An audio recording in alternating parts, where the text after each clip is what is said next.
Hi, everyone, and welcome back to our sexual wellness tips with Amber. And Vicky Gower. Hi. Hi. I am excited about this one because I always like to debunk misconceptions. And, doing what we do, our business, being consultants in the sexual health and wellness business, I mean, we hear a lot of common misconceptions, and it's always our pleasure to debunk the myth. Yeah, I love it. It's like sex mythbusters. I love it. Can we do this every week? No.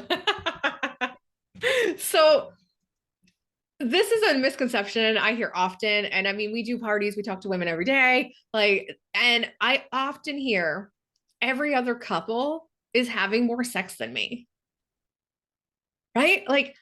But do we talk And then about we get in it? the and then we get in the one-on-one shopping room, and every other woman is telling us the same story.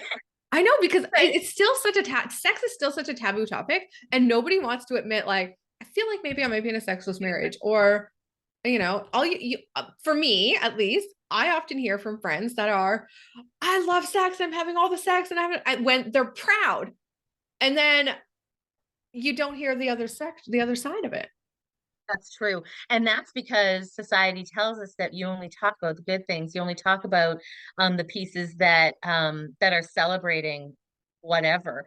And I just think that's a pretty dangerous mindset to sort of put yourself in. I think that we have a real opportunity um to help women understand that they probably are one, in a lot more control of their situation than they think they are, and two, that they are absolutely not alone. So, No, and I have and some. also that maybe their belief system isn't quite what they thought it was.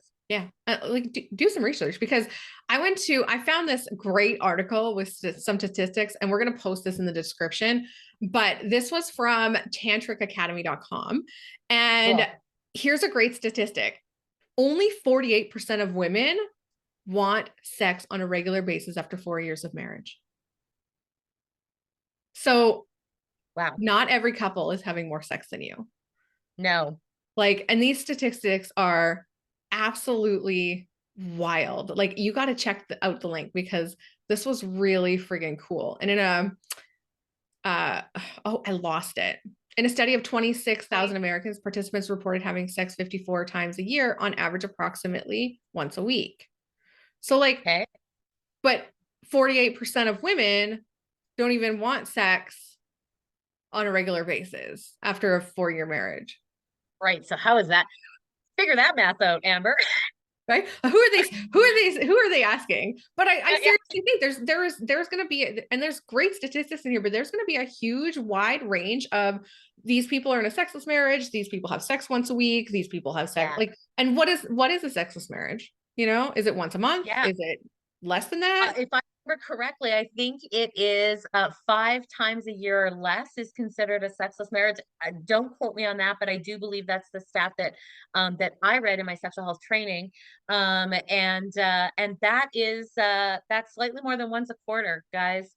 And that's actually not specifically healthy for our bodies, for our brains. And we need to, if this is your marriage, if this is your partnership, or if this is even the relationship that you're having with yourself, because that's also really important. Sex does not necessarily mean that we are having partnered sex. That Mm-hmm. means that we are taking care of our physical body. So we're going to talk more about that, right? Oh yeah, we're getting into that. That's like a whole other tip. But this misconception, I think we debunked because 100%. yeah, not everybody's 100%. having more sex than you. No. Absolutely not. And you know what? Again, we have tools, we have the power, it's within us. So yeah. So if that's the story you're telling yourself, then that's the story you're telling yourself. Mm-hmm. So Exactly. And I mean, yeah, how much sex is good sex for you? Everybody's going to be a little bit different, right? totally. So, Absolutely. Yeah. I all right, love what's it. our next one, Vicky? The next one is that sex should be like porn. Ah, Myth debunked. Um, porn is fantasy and not reality. So, and that's really funny. Actually, I was telling you a story about how this is a conversation that I had with my kids because, of course, when they were young teenagers, they got exploring, and we had the internet. They didn't realize the power I had behind the internet. So I knew what they were looking at, and I had to sit down and singly with both of my kids at some point in their lives and just say, like, uh, you know, uh, porn is fantasy. What you see in porn may or may not be something that a partner in your life is going to be willing to do for or with you.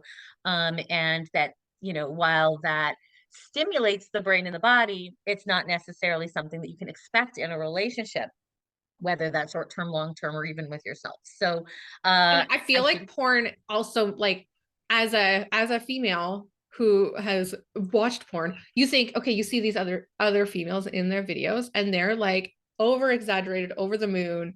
So it's it's, like, is that how I need to be? gosh, I hope not. You know? I hope not. I think that you're right. I think that we look at that and everything that we're viewing, and we have this buffet in front of us at all times, but anything that we're viewing gives us a benchmark that we think that suddenly is true, and it's not necessarily true. It's acting.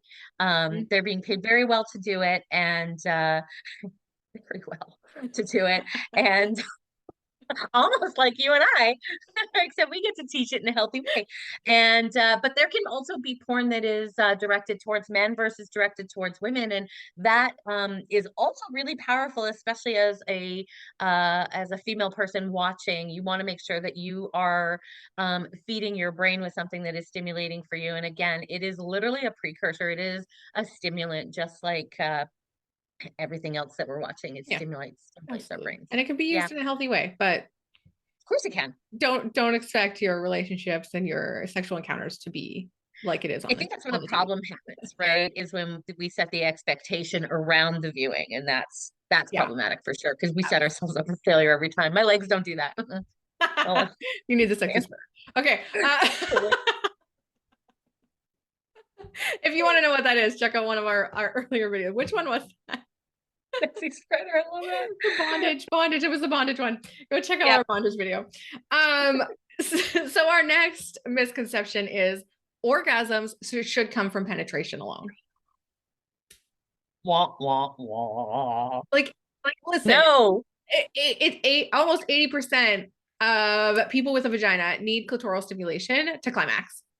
Yes, absolutely. Yeah. Absolutely. And that's why when we are talking to a client about toys and whether they need vaginal stimulation, clitoral stimulation, what they like, how they like it, those questions are really important for us to know so that we can serve you well. Yep. And 110%, most women do need some kind of clitoral stimulation in order to achieve orgasm.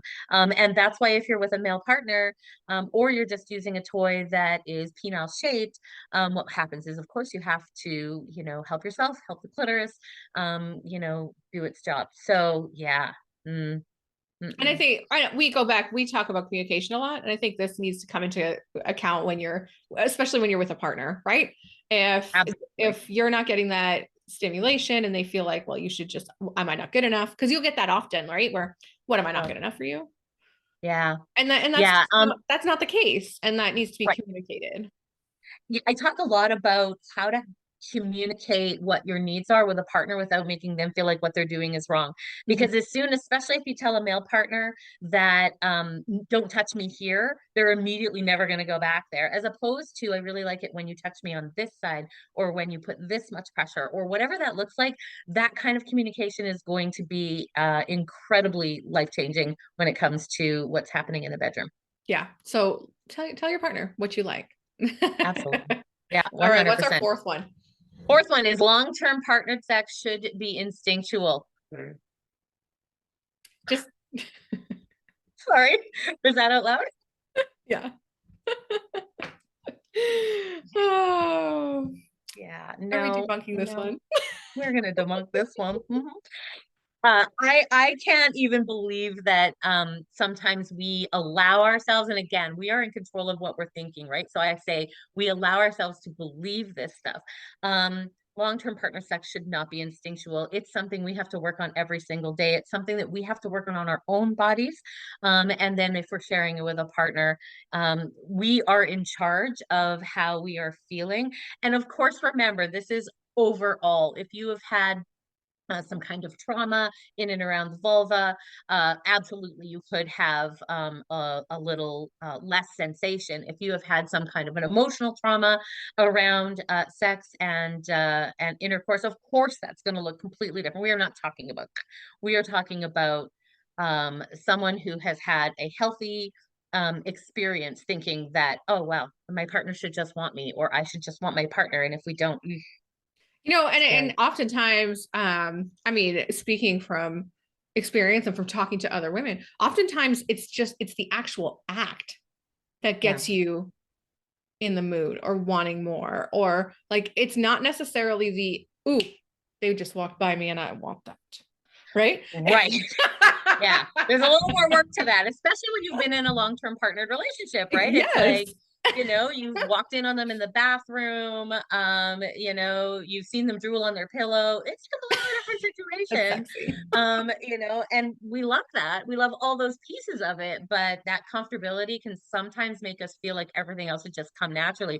I think you actually have to work harder the longer you're together, as opposed to just it happening. Yeah. So instinctual, nah, not Now buying it. you need to like make the date night. You need to set that in your calendar. There is nothing wrong with No, setting intimacy in your calendar. Put that in, absolutely. mark it in, pen it, And you know what? marker. Create a playbook with your partner. Create a playbook. What do Hmm, you want to try? What do you want to do? What are your moves? We should new do that's a playbook. whole segment. That's it. We're making a new playbook. You just came up with something. I'm writing that down. Playbook. Create a playbook. That's right.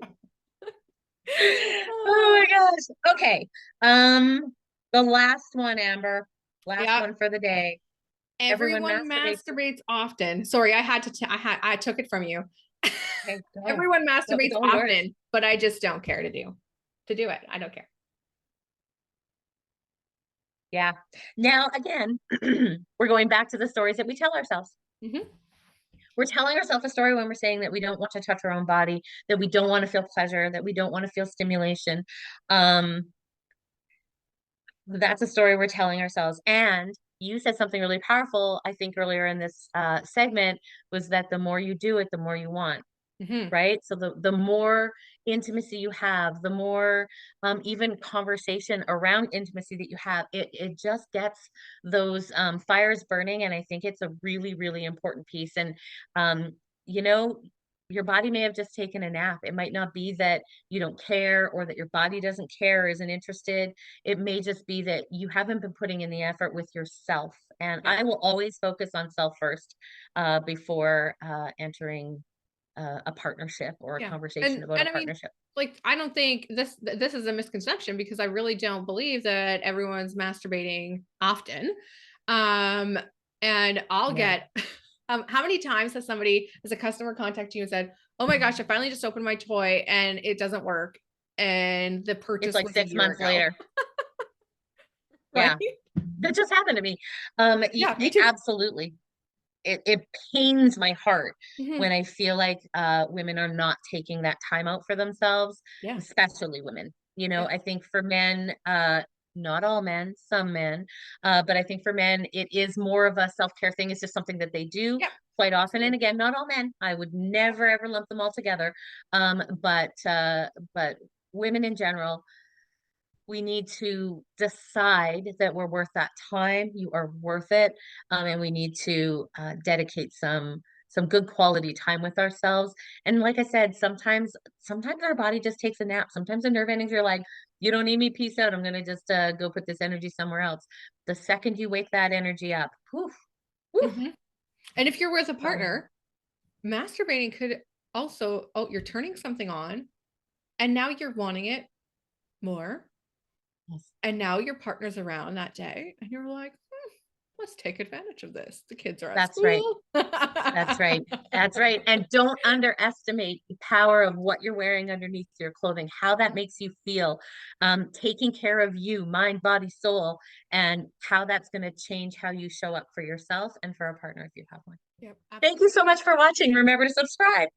And if you liked what you saw, make sure to like this video and leave us some feedback in the comments. Also, check our description for the link that you could get more details and follow us on other social media.